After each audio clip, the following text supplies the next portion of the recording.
Hello my soul family, कैसे हैं आप सब। आज मैं आपके लिए बहुत इंटरेस्टिंग सी रीडिंग लेकर आई हूँ। आज मैं आपको बताने वाली हूँ कि आपके आसपास के लोग क्या सोचते हैं, क्या थॉट्स हैं उनका।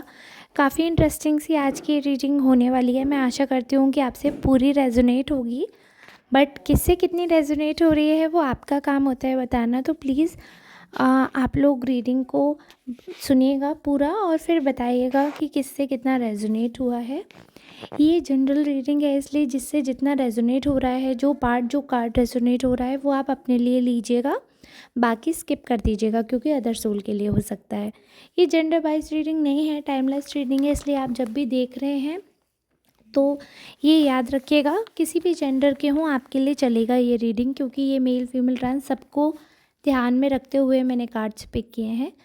और अगर आपका कोई पर्सनल क्वेश्चन है, आपका अपना कोई ओपिनियन है, कोई सवाल है, तो उसके लिए आपको मुझे बताना पड़ेगा, पर्सनल रीडिंग के लिए लेना पड़ेगा, अप्रोच करना पड़ेगा। वो जनरल रीडिंग में काउंट नहीं होगा।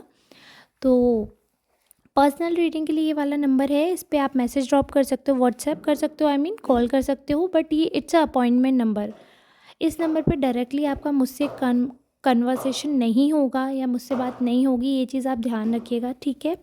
दूसरी चीज़ ये कि बाकी सारी चीज़ें ठीक हैं, परफेक्ट हैं, बट अननेसेसरी कॉल्स या मैसेज मत करिएगा। जो इंटरेस्टेड हो वही कांटेक्ट करिएगा, क्योंकि अपॉइंटमेंट नंबर है, मुझसे डायरेक्ट नहीं होगी। तो ये ना सोचिए कि डायरेक्ट कॉल करके आप अपनी प्रॉब्लम्स बता देंगे। There is a procedure.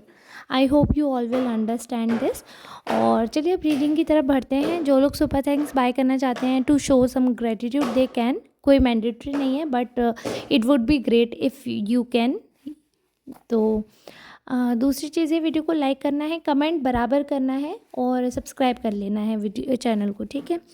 अब मैंने कार्ड्स ड्रॉ कर लिए हैं और जो कार्ड्स निकले हैं उनसे एक चीज़ तो क्लियरली मुझे मालूम पड़ रही है, आपके आसपास वाले लोग बहुत सारे ऐसे हैं जो वो दिखाते हैं वो है नहीं। बहुत सारे ऐसे लोग हैं जो फ्रेंड्स के रूप में आपको फ्रेनेमीज़ मिले हैं, क्योंकि बहुत सारे ऐसे लोग हैं आपके आसपास जिनको आपकी ग्रोथ से जलन है, जिनको अच्छा नहीं लगता है आपको ग्रो करते हुए देखना, आपकी ग्रोथ देखना उनको नहीं अच्छा लगता है। आपसे कम उनका इंटरेक्शन करते हैं वो, क्योंकि इंटरेक्ट तो बहुत करते हैं, सारी चीज़ें हैं, बट बहुत ज़्यादा कॉम्पिटिटिव हैं आपको लेकर। They wants to celebrate with you, but इतना ज़्यादा कंपटीशन है आपके साथ उनका, बहुत ज़्यादा कंपटीशन है। और कहीं ना कहीं ये कंपटीशन बिल्कुल भी ठीक नहीं है, जस्टिस नहीं लग रहा है मुझे, क्योंकि आप बहुत ही हेल्दी रिलेशनशिप रख रहे हैं अपनी तरफ से, बहुत प्योर रिलेशनशिप है आपकी तरफ से। उनकी तरफ से मुझे थोड़ा सा इल फीलिंग लग रही है, थोड़ा सा लाइक कुछ फिशी सा लग रहा है उनकी तरफ से, कि वो शायद किसी वजह से आपसे जुड़े हैं।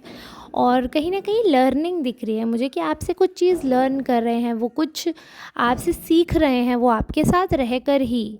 और आपको पब्लिकली वो अपोज भी करते हैं, अगर कभी आपकी बात आती है, they will never take your side. और मैं ये नहीं कह रही हूँ कि आपके पीछे लड़ने लग जाएं, बट यस, अगर कोई बात है, अगर कोई फेक आपके बारे में ऑब्जेक्टिव सेट किया जा रहा है, तो एक फ्रेंड का काम होता है कि वो उस ऑब्जेक्टिव का अपोज करे, एटलीस्ट एक बार तो बोले कि नहीं हमारे साथ तो ऐसा नहीं है, मे बी आपके साथ ऐसा हुआ होगा तो इसलिए आपका ओपिनियन है, बट वो ऐसे हैं, ऐसा नहीं है क्योंकि हमारे साथ ऐसे नहीं है, ठीक है। तो इतना कहना बनता है। और अगर आप इतना भी नहीं कह सकते हैं, then you should not call yourself a friend. ये चीज़ मैं इन्हें बताना चाहती हूँ, जो भी आपके बारे में ऐसा सोच रहे हैं कि आप फ्रेंडमी हो, आपको कहीं ना कहीं वो ऐसा सोचते हैं कि आप सबको एक ऑप्शन में लाकर रखते हो, आप सबको एक ऑप्शन की तरह देखते हो। You are not serious about relationships, आपको उतना फ़र्क नहीं पड़ता है एक्चुअली किसी से। आप ज़्यादातर जो है वो यही देखते हो कि आपके साथ किसने क्या किया है, कैसा रिलेशनशिप है, और आप उसी के बेसिस पे लोगों को जज करते हो। अगर आपका फ्रेंड है तो आप उन्हीं का साइड लोगे, ऐसा लोगों को लगता है। तो इस चीज़ को ऐसे ले सकते हैं कि लोगों को ऐसा लग रहा है कि आप बाइस्ड हो जाते हो, आप अपने फ्रेंड्स की तरफ, अपने फैमिली वालों की तरफ ज़्यादा खोए हुए हो, ज़्यादा आप उनमें इंडल्ज हो। ये चीज़ मुझे दिख रही है, बहुत ज़्यादा ही इंडल्ज हो आप उनमें। कहीं न कहीं जो आपका रिलेशनशिप है आपके फैमिली मेम्बर्स से या आपके रिलेटिव हैं या आपका अगर कोई पर्सनल रिलेशनशिप चल रहा है, तो उसमें ना थोड़ा-सा लोगों को रहता है कि आप दूसरे की वैल्यू नहीं रखते हो, मतलब किसी दूसरे की बात नहीं रखते हो, आपके लिए आप किसी की सुनते मानते नहीं हो। अगर सामने वाला चाहता है कुछ तो आप वो बिल्कुल भी नहीं करते हो, क्योंकि आपका अपना कुछ एक स्ट्रॉन्ग ओपिनियन होता है, आप अपनी ही चलाते हैं बेसिकली। आप दूसरों को इतना वैल्यू नहीं देते हैं, ना उतना एक्सेप्टेंस है आपके अंदर, और किसी दूसरे के फॉल्ट को आप कभी भी एनकरेज नहीं करते हैं। बट अगर आपकी बात रहती है तो आप हमेशा चाहते हैं कि आपको एक और चांस मिले, और आप अपने आप को जस्टिफाई करते हैं। बट दूसरा अगर जस्टिफाई कर रहा है अपने आप को, तो वो आपको कहीं ना कहीं बहुत दिखावा लगता है। ऐसा लोगों का परसेप्शन है आपके बारे में। मैं ये नहीं कह रही हूँ कि आप ऐसे ही हैं, तो आप ये मत कहना कि हम ऐसे नहीं हैं, ये वो। लोग ऐसा उनका वो ऐसा परसीव कर रहे हैं आपके एक्शन से, आपकी बातों से, आपके आसपास के लोगों को ऐसा लगने लगा है कि आप ऐसे हो। तो काफ़ी घमंडी, कुछ लोगों को ऐसा लगता है कि आप कई बार घमंडी हो जाते हो। मे बी आपको पैसे का घमंड है, या कुछ तो ऐसा है आपके पास हुनर जिसका आपको घमंड है, या शायद आपको अपनी ब्यूटी का घमंड हो। सो कहीं ना कहीं एक सुपीरियर कॉम्प्लेक्स से आप ग्रसित हैं। ऐसा लोगों को लगता है कि सब चीज़ में मैं ही बेस्ट हूँ, हर चीज़ में मैं ही अच्छा हूँ या अच्छी हूँ, इससे ऊपर तो मेरे से कोई नहीं हो सकता। चाहे वो स्पिरिचुअल बात हो, चाहे वो मटेरियलिस्टिक वर्ल्ड की बात हो, आप हर चीज़ में बहुत कंपेटिटिव हो जाते हैं, और हर चीज़ में आप कंपेयर करते हैं। ये चीज़ में, ये जिस पर्सन की एनर्जी आ रही है ना, ये सेम पर्सन वैसे हैं, इसलिए इन्होंने आपको परसीव किया। देखो इस चीज़ को आप समझना, ठीक है। इनके लिए अपने आप एक कार्ड गिर गया था ना, इसलिए मुझे पता चल गया ये खुद में ऐसे हैं।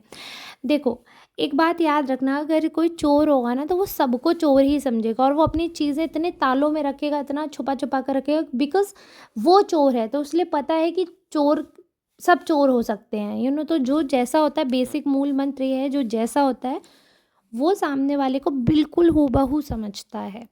तो ये बेकार हैं, ये गलत हैं, तो इसलिए ये आपको गलत समझते हैं। इसलिए लोगों में आपके बारे में चर्चाएं हो रही हैं, इसलिए लोगों में आपके बारे में बातें हो रही हैं, क्योंकि जो लोग गलत हैं वो चर्चाएं करना पसंद कर रहे हैं। जो लोग सही हैं उन पे इतना टाइम नहीं है कि वो इतनी गॉसिप कर सकें, और जिस पे ज़्यादा वेला समय होता है ना, वही ज़्यादा बातें बनाते हैं। और ज़्यादा बातें बनाने में जब आप बाल की खाल निकालोगे, तो भाई ह्यूमन बीइंग से सेंटेंस फ्रेम करने में गलती हो जाती है, आपसे भी हो जाती होगी। ऐसा थोड़ी है कि आप ब्रह्मा जी के पुत्र या सुपुत्री हैं, और आपने जो लिख दिया वो बिल्कुल सही है, आपने जो बोल दिया वो बिल्कुल सही नहीं। हम लोग प्रभु नहीं हैं, हमसे गलतियां हो सकती हैं, तो आपसे भी सेंटेंस फ्रेमिंग में गलती होती है, कुछ बात एक्शन में भी गलती होती है। कई चीज़ ऐसी होती हैं कि लोग डिसअप्रूव करते हैं, अप्रूव नहीं करते हैं आपके एक्शंस को। कुछ लोग ऐसे हैं जो पूरी तरीके से अप्रूव करते हैं आपको। सो ये सब तो ओपिनियंस की बात है। किसी को किसी की ओपिनियन ठीक लगती है, किसी को किसी की ओपिनियन नहीं ठीक लगती है। But one thing I can notice that people are taking you as a competition. भले ही आपका कुछ उनसे कितना भी घनिष्ठ मित्रता क्यों ना हो, बट बहुत ही बड़ा कंपटीशन आपको समझ रहे हैं। आपकी तारीफ़ नहीं बियर कर सकते हैं। अगर आपकी तारीफ़ होती है तो at the same time they will say some negative thing, जैसे कि पता नहीं क्या है। मतलब इंसान को दूसरे की तारीफ़ अगर होती है तो शांत रहना चाहिए और एक्सेप्टेबल रहना चाहिए। बट अगर आपकी कहीं तारीफ़ हो रही होती है, अगर नॉर्मल गॉसिप में भी अगर आपकी तारीफ़ हो रही है, कोई आपके रिगार्डिंग बात चल रही है, तो ये जो पर्सन है ना, ये कहीं ना कहीं ऐसा कटाक्ष मारेंगे, ऐसा कटाक्ष ऐसे कटु शब्द बोलेंगे कि आपको अंत में झुकना पड़ेगा। और आपको ऐसे, मतलब कहीं ना कहीं आपको फील हो जाता है कि यार this person is not happy with your praising. तो वो आपका अप्रिसिएशन बर्दाश्त ना कर पाने की जो क्षमता है, बिल्कुल ही क्षमता नहीं है इनमें। एक्चुअली दे आर सो, मतलब अपने अंदर ही इतने ज़्यादा हैं, सेल्फ ऑब्सेस्ड हैं कि किसी दूसरे की तारीफ़ नहीं होने दे सकते हैं। इसीलिए इनको शायद कंपटीशन फील हो रहा है। And please ignore the background noise. आज शिव तो बहुत बातें करने के मूड में, पता नहीं, मुझे लगता है ये बच्चे बोलना सीखेंगे तब क्या करेंगे, अभी बोलना नहीं आता तब तो ये हाल है। हाँ, तो आपको जैसे कंपटीशन ले रहे हैं ना, अच्छा सबसे ज़्यादा शॉकिंग बात ये है कि आपके क्लोजेस्ट पर्सन है ये, मतलब जो आपके बहुत क्लोज़ लोग हैं ना, मैं उनके बारे में बात बता रही हूँ, कि दूर की तो छोड़ो ही, बट इसका मतलब ये नहीं है that they don't love you. आपको प्यार भी करते हैं, आपको खुद अप्रिशिएट करेंगे चलेगा, आपको खुद तारीफ़ करेंगे आपकी चलेगा, खुद आपको ठीक करेंगे, आपको करेक्ट करेंगे, और सब आपके बारे में अच्छा सोचे ये भी करेंगे। लेकिन जब फिर सब आपके बारे में अच्छा सोचते हैं, पॉजिटिव सोचते हैं, तो इनको टेंशन हो जाती है, क्योंकि वो एक कंपटीशन वाली चीज़ आ जाती है ना, थोड़ी सी जेलसी आ जाती है, तो वो वाली भी बात है। बाकी सारी चीज़ें तो बहुत पॉजिटिव वे में मुझे दिख रही हैं, बहुत अच्छा लोग सोच रहे हैं, बहुत ही प्यारा उन सबका पॉइंट ऑफ व्यू है आपको लेकर, और बहुत ही एक अच्छी फीलिंग जो मुझे दिख रही है लोगों को, वो आपके बारे में बहुत अच्छा पॉजिटिव सोच रहे हैं, बहुत अच्छी फीलिंग लोगों के मन में है, ये चीज़ मैं आपको बता दूं। बट यही है कि कैसे क्या चीज़ें एक्सेप्ट करनी है नहीं करनी है, ये तो आपके ऊपर है, आप क्या सोच रहे हैं क्या नहीं है। तो काफ़ी चीज़ें उस हिसाब से भी चलती हैं, अगर आप सबके बारे में अच्छा सोचते हैं तो एट द एंड ऐसा सिचुएशन आता ही है कि लोग कहीं ना कहीं मजबूर हो जाते हैं अच्छा सोचने के बारे में तो वो चीज़ तो है ही है। तो आप अच्छा सोचते रहिए, एक समय आएगा कि सब आपके बारे में अच्छा सोचने लगेंगे, ऐसा मेरा मानना है। तो आई होप ये सारी जो मैं भी बातें आपको बता रही हूँ, सारी चीज़ें आपको समझ आ रही हूँ, आपसे रेजोनेट कर रही हूँ। अगर थोड़ा सा भी आपसे मैच हुई हैं बातें, आपको ठीक लगी है रीडिंग, तो प्लीज़ आप एक कमेंट ड्रॉप करना ना भूलिएगा। आपका एक छोटा सा कमेंट मेरा मनोबल बहुत बढ़ाता है। आप में से कई लोग मुझसे बड़े होंगे, कई लोग मुझसे छोटे होंगे, बट चाहे किसी की छोटी बहन हो चाहे बड़ी बहन हो तो आपका ही हिस्सा। तो हम एक सोल फैमिली, एक दूसरे को सपोर्ट करना बनता है। तो कमेंट के माध्यम से जो कम्युनिकेशन बिल्ड होता है, तो मैं आप सबके आचार विचार जानती हूँ। ऐसा मुझे लगता है जैसे आप एनर्जी भेजते हैं तो काफ़ी कुछ ऐसा लगता है आपसे मैच होगी रीडिंग, बट आप जब उसकी पुष्टि कर देते हैं पूरी तरीके से कि हाँ क्लेम की है, तो एक बहुत आत्मिक संतुष्टि और आत्मिक सुख प्राप्त होता है। तो प्लीज़ आप लोग एक कमेंट ड्रॉप ज़रूर करिएगा। और इसी नोट पर अब मैं वीडियो को करने जा रही हूँ एंड। अब हम मिलेंगे कल नेक्स्ट रीडिंग के साथ, तब तक के लिए धन्यवाद।